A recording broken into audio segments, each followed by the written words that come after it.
Assalamualaikum warahmatullahi wabarakatuh. Perkenalkan, kami dari kelompok 2 akan mempresentasikan hasil diskusi kami yang beranggotakan dengan saya sendiri, Aldesia Cahaya Kitani dengan NIM 2062216, Adelia Dwi Furbani dengan NIM 206220001, Anggita Maulina dengan NIM 206220003, Muhammad Ayhan Fatih Deli dengan NIM 206220033, dan Rehan Nicholas Sipayung dengan NIM 206222148. Yang pertama ada skandal suap. Masalah suap adalah salah satu masalah yang sudah sangat lama terjadi dalam masyarakat. Pada umumnya, suap diberikan kepada orang yang berpengaruh atau pejabat agar melakukan sesuatu atau tidak melakukan sesuatu yang berhubungan dengan jabatannya. Orang yang memberi suap biasanya memberikan suap agar keinginan tercapai, baik berupa keuntungan tertentu ataupun agar terbebas dari suatu hukuman atau proses hukum. Maka tidaklah mengherankan yang paling banyak disuap adalah pejabat di lingkungan birokrasi pemerintah yang mempunyai peranan penting untuk memutuskan sesuatu, umpamanya dalam pemberian izin maupun pemberian proyek pemerintah. Contoh skandal suap, Direktur Produksi dan Teknologi PT Krakatau Steel Persero Wisnu Kunchoro dituntut 2 tahun penjara oleh Jaksa Penuntut Umum pada KPK. Wisnu dianggap terbukti menerima suap dari PT Grand Cartage dan PT Cokro bersama atas pengadaan alat di Krakatau Steel. Sebelum mengucapkan tuntutan, Jaksa juga membacakan pertimbangan yang memberatkan dan meringankan terhadap tuntutan tersebut, yakni perbuatan Wisnu tidak mendukung program pemerintah dalam membantas korupsi, sementara hal yang meringankan Wisnu belum pernah dihukum dan masih memiliki tanggungan keluarga.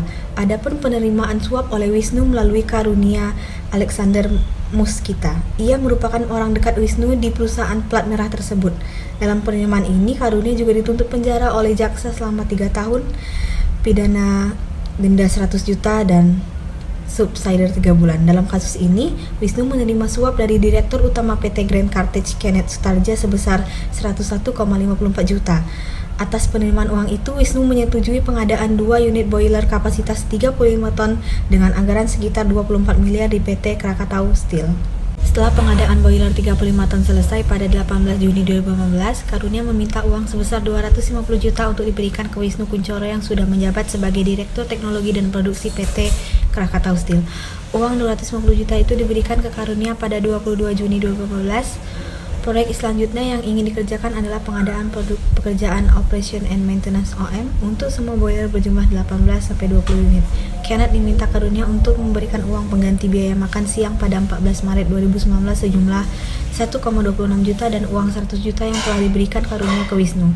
Uang diberikan Kenneth pada 22 Maret 2019 kepada Karunia di Cafe Bean Pacific Place, Jakarta seluruhnya sejumlah 101,54 juta dengan rincian dalam bentuk 4.000 dolar Amerika Serikat atau setara 56,54 juta dan dalam bentuk rupiah sebesar 45 juta.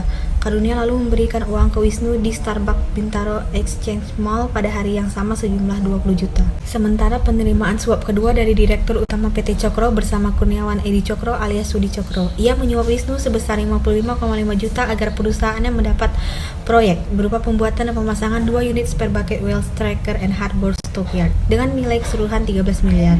Yudi mendapat informasi pada 2015 bahwa PT Krakatau Steel akan membutuhkan spare bucket wheel striker and hardboard stockyard.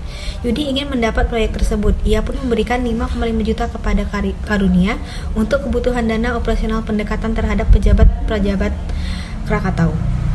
Setelah adanya komunikasi Karunia dengan Wisnu, Yudi mendapat informasi perusahaannya terpilih menggarap proyek tersebut dengan catatan mempersiapkan uang 50 juta. Atas perbuatannya, Wisnu dan Karunia dituntut telah melanggar pasal 11 Undang-Undang Nomor 31 Tahun 1999 sebagaimana diubah dengan Undang-Undang Nomor 20 Tahun 2001 tentang pemberantasan tindak pidana korupsi pasal 55 ayat 1 ke 1 dan pasal 64 ayat 1 KUHP. Cara mencegah skandal suap. Pencegahan tindak pidana korupsi penyuapan dengan ISO 37001. Langkah-langkah penerapan ISO 37001 tahun 2016 adalah sebagai berikut. Membentuk dan membina komitmen manajemen, menunjuk pengawas anti penyuapan, menilai risiko suap untuk seluruh aktivitas, menetapkan dan mewujudkan kebijakan, prosedur ataupun kontrol lainnya berdasarkan risiko suap yang mungkin terjadi, melakukan peningkatan kesadaran bagi semua pihak terkait, melaporkan, memantau, dan menginvestigasi implementasi sistem manajemen anti suap serta menginvestigasi kasus suap yang akan terjadi, melakukan tindakan korektif dan peningkatan berkelanjutan. Penerapan ISO 37001 tahun 2016 akan membantu organisasi dalam meningkatkan pengendalian terhadap salah satu tindakan korupsi. Implementasi sistem ini juga memberikan kepercayaan terhadap seluruh pihak berkepentingan organisasi, baik manajemen, pemilik, pelanggan, dan rekan bisnis, bahwa organisasi telah melakukan praktik pengendalian anti-suap yang baik dan telah diakui secara internasional. 2. Skandal insider trading. Insider trading adalah praktek ilegal yang seringkali terjadi di seluruh negara, tidak hanya di Indonesia. Tindakan ilegal ini dilakukan oleh seseorang yang memiliki akses layanan informasi non-publik terkait suatu perusahaan yang telah IPO, di mana nantinya informasi mengenai perusahaan tersebut akan dijual demi mendapatkan keuntungan. Praktek insider trading adalah tindakan yang tidak mementingkan keadilan, karena hal ini akan mengakibatkan kerugian bagi pemilik saham dengan informasi minim, sedangkan penerima informasi dapat mengambil keuntungan maksimal tanpa memikirkan orang lain. Unsur-unsur yang terlibat dalam insider trading. Unsur-unsur ini secara umum telah dijelaskan dalam Undang-Undang Nomor 8 Tahun 1995 pada pasal 95. Kita bisa mendefinisikan unsur-unsur tersebut menjadi 3 unsur utama, di antaranya yaitu orang dalam, informasi yang belum dipublikasikan, dan adanya transaksi berdasarkan informasi tersebut. Berikut penjelasannya. Pertama, orang dalam. Unsur pertama dalam kesuksesan pelaku insider trading adalah adanya orang dalam. Beberapa posisi yang termasuk dalam orang dalam dan dilarang keras melakukan praktik ini. Kedua, informasi yang bersifat rahasia. Pelaku insider trading memanfaatkan privilege-nya untuk menjual informasi material mengenai perusahaan. Dalam pasal 1 ayat 7 UU PM, informasi ini menyangkut fakta penting atau peristiwa relevan dan akan mempengaruhi pergerakan harga bursa efek, keputusan pemilik saham, serta berbagai pihak lain yang berkepentingan atas informasi tersebut. Adanya transaksi efek berdasarkan informasi tersebut. Insider trading adalah aktivitas yang dapat dilihat dari dasar informasi bersifat rahasia atau belum diumumkan ke publik. Dapat dikatakan bahwa kegiatan perdagangan ini jelas didorong atau dimotivasi karena ada informasi orang dalam tentang berbagai informasi yang bersifat imaterial dan sama sekali tidak terlihat oleh publik. Contoh skandal insider trading. Ada beberapa contoh kasus insider trading di Indonesia yang ternyata telah diterapkan sejak puluhan tahun yang lalu. Salah satu pada tahun 1998, dugaan insider trading saham semen Gresik atau SMGR. Dugaan kasus ini sebelum era digital, karena pasar modal Indonesia masih dalam pengawasan Bapepam. Kala itu, harga saham SMGR meningkat pesat dan volumenya perdagangan meningkat 14 kali lipat. 3 perusahaan sekuritas yang paling aktif mempromosikan adalah Bahan Sekuritas, Dana Reksa Sekuritas, dan Jarden Fleming Nusantara. Ketiga, memiliki ikatan dengan tokoh kunci di grup privatisasi SMGR. Namun, penyelidikan terhadap masalah tersebut justru dihentikan dan tidak ada tindak lanjut.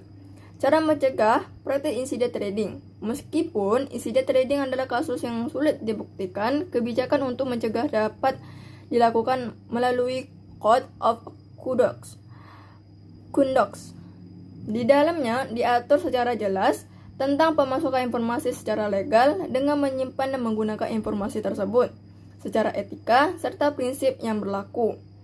Dalam hal ini, emiten bersangkutan harus berkomitmen untuk mengembangkan kegiatan transaksi atau operasi secara berkelanjutan dari bisnis yang ada. Dengan demikian, perusahaan dapat memberi kontribusi maksimal kepada setiap pemegang saham. Skandal manipulasi laporan keuangan. Manipulasi laporan keuangan dapat berupa salah saji atau pengabaian jumlah yang dilakukan dengan sengaja untuk menunjukkan kepada stakeholder bahwa perusahaan memiliki kinerja yang baik. Manipulasi atau kecurangan dalam penyajian laporan keuangan tersebut dapat terjadi apabila perusahaan tidak menerapkan manajemen risiko yang baik, yang mengakibatkan perusahaan tidak siap dalam menghadapi risiko, sehingga menimbulkan kerugian. Skandal manipulasi laporan keuangan. Di Indonesia, kasus-kasus kecurangan dalam laporan keuangan telah terjadi dalam berbagai sektor perusahaan. Salah satunya adalah perusahaan sektor keuangan. Beberapa kasus manipulasi laporan keuangan yang terjadi di sektor keuangan di Indonesia antara lain adalah manipulasi oleh Bank Lipo Tbk dan oleh PT United Capital Indonesia Tbk. Kasus manipulasi pada Bank Lipo Tbk terjadi pada tahun 2002. Perusahaan tersebut memberikan laporan berbeda kepada publik dan BIJ. Dalam laporan keuangan per 30 September 2002 yang disampaikan kepada publik pada 28 November 2002, disebutkan total aktiva perseroan 24 triliun dan laba bersih 98 miliar. Namun dalam laporan kepada BIJ pada 27 Desember 2002, total aktiva perusahaan berubah menjadi 22,8 triliun dan perusahaan merugi bersih 1,3 triliun. Sementara itu, kasus manipulasi laporan keuangan oleh perusahaan efek PT United Capital Indonesia Tbk terjadi pada tahun 2005. United Capital menyebutkan adanya dana deposito sebesar 90 miliar 350 juta rupiah dalam laporan keuangan tahunan dan tidak dapat dijelaskan sumber dana yang diperoleh, sehingga diduga PT United Capital Indonesia Tbk telah melakukan manipulasi terhadap laporan keuangan tahunannya. Cara mencegah skandal manipulasi laporan keuangan. 1. Menggunakan software yang akuntabel. 2. Memperketat pelaksanaan SOP. 3. Melakukan proses rekrutmen karyawan secara cermat. 4. Menyediakan sistem pengendalian internal. 5. Menjalankan proses komunikasi akuntansi yang baik. 6. Memiliki standar prosedur pengendalian internal. 7. Melakukan pengawasan terhadap kinerja semua karyawan. 8. Mengadakan audit secara proaktif. 9. Memberikan saluran komunikasi khusus pelaporan tindak kecurangan. 10. Memberikan pelatihan anti-fraud bagi karyawan. Yang keempat ada skandal industri keuangan. Pengertian industri jasa keuangan. Ruang lingkup dan contoh industri jasa keuangan memiliki 3 ruang lingkup besar, yaitu industri perbankan salah satunya. Menurut Hermansyah dalam buku Hukum Perbankan Nasional Indonesia 2020, perbankan merupakan segala hal yang berkaitan dengan bank, mulai dari kelembagaan hingga proses pelaksanaan kegiatan usahanya. Contohnya ada Bank Perkreditan Rakyat, Bank Umum Syariah, Bank Pembangunan Daerah, dan Bank Perkreditan Rakyat Syariah. Yang kedua ada industri keuangan non-bank. Berbeda dengan industri perbankan, industri keuangan non-bank merupakan kegiatan yang berkaitan dengan pengelolaan keuangan, namun sistem dan cara kerjanya tidak seperti bank. Contohnya ada keuangan non-bank ialah lembaga asuransi, misalnya perusahaan asuransi jiwa, pengelolaan dana pensiun, misalnya BPJS, ketenaga kerjaan, lembaga keuangan mikro, dan lembaga keuangan pembiayaan, misalnya perusahaan modal Ventura. Industri pasar modal. Pasar modal adalah tempat untuk melakukan transaksi modal jangka panjang, yang mana ada permintaan oleh penerbit surat harga dan penawaran oleh investor. Contohnya ialah Bursa Efek Indonesia atau disingkat B. Contoh kasus skandal keuangan perusahaan Toshiba. Pada bulan Mei 2015, Toshiba mengejutkan seluruh dunia saat menyatakan bahwa perusahaannya telah melakukan investigasi atas skandal akuntansi internal dan harus merevisi perhitungan laba dalam 3 tahun terakhir. Pengumuman tersebut sangat tidak disangka karena Toshiba telah menjadi lambang perusahaan Jepang yang sangat kuat.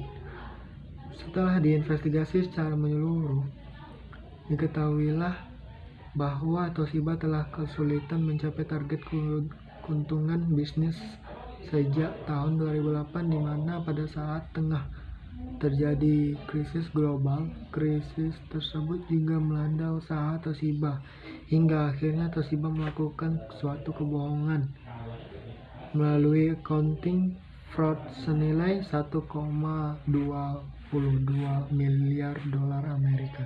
Tindakan ini dilakukan dengan berbagai upaya sehingga menghasilkan laba yang tidak sesuai dengan realita. Pada tanggal 21 Juli 2015, CEO Hisao Tanaka mengumumkan pengunduran dirinya terkait skandal accounting yang ia sebut peristiwa yang paling merusak merek Toshiba sepanjang 140 tahun sejarah berdirinya Toshiba. 8 pimpinan lainnya juga ikut mengundurkan diri, termasuk CEO sebelumnya. Nama Toshiba kemudian dikeluarkan dari indeks dan mengalami penurunan penjualan yang signifikan. Pada akhir tahun 2015, Toshiba telah merugi sebesar 8 miliar dolar Amerika. Terbongkarnya kasus ini diawali audit pihak ketiga melakukan investigasi internal terhadap keuangan perusahaan. Berdasarkan informasi tersebut, diketahui bahwa manajemen perusahaan menetapkan target laba yang tidak realistis, sehingga saat target tersebut tidak tercapai, pemimpin divisi terpaksa harus berbohong dengan memanipulasi data laporan keuangan.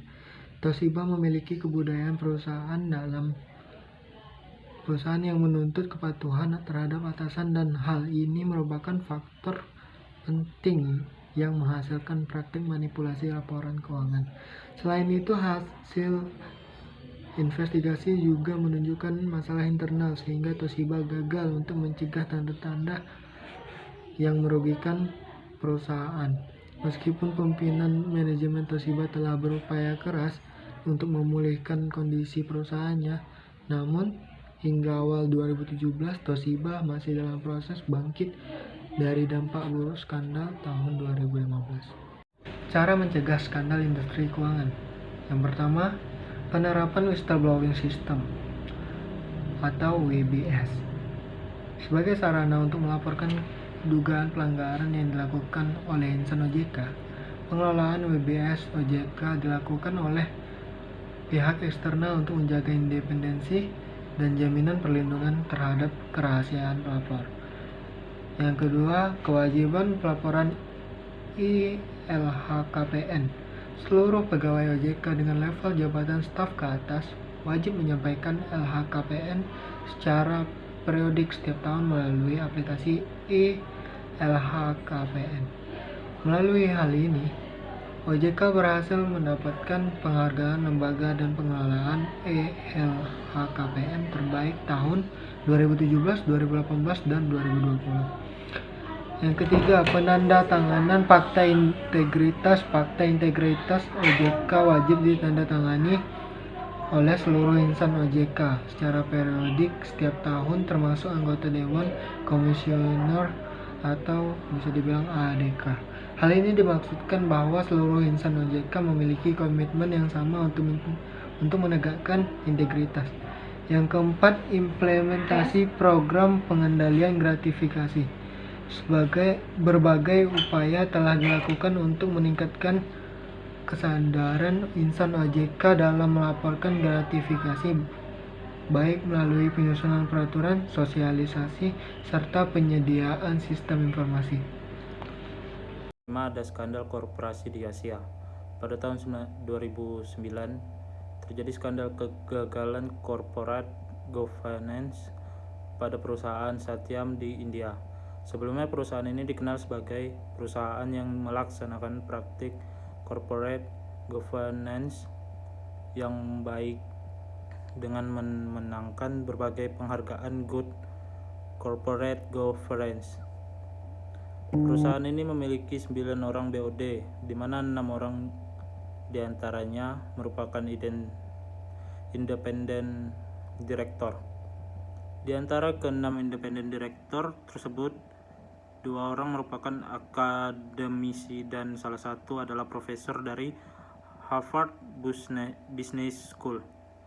Independen lainnya antara lain seorang konsultan internasional dan mantan pejabat tinggi negara. Pada tanggal 8 November 2011, Presiden Olympus Corporation mengumumkan bahwa perusahaannya telah membunyikan kegiatan perusahaan selama lebih dari 10 tahun dan menggunakan dana yang dinyatakan untuk komisi akuisisi beberapa perusahaan untuk menutup kegiatan tersebut. Kasus lainnya yang melibatkan banyak perusahaan adalah kasus Gayus Tambunan yang terjadi di tahun 2010. Awalnya ia tertangkap karena terlibat tindak pidana pencucian uang akibat pencairan dana yang tidak wajar sebesar 24,6 miliar. Kasus korupsi yang ramai dibicarakan adalah kasus jual beli anggaran di DPR. Kasus ini melibatkan beberapa anggota partai politik dengan Nazarudin, bendahara umum Partai Demokrat. Ia tertangkap karena kasus terjadinya jual beli anggaran negara yang terdapat di dua pasar. Dalam transaksi jual beli anggaran anggaran kepala daerah dan pejabat kementerian yang tertarik harus segera membayar fee anggaran, walaupun anggaran belum disetujui. Selain itu, pemberian fee kepada pihak-pihak yang membantu dalam bisnis konstruksi. Sekian presentasi yang bisa kami sampaikan. Apabila ada kesalahan mohon dimaafkan. Assalamualaikum warahmatullahi wabarakatuh.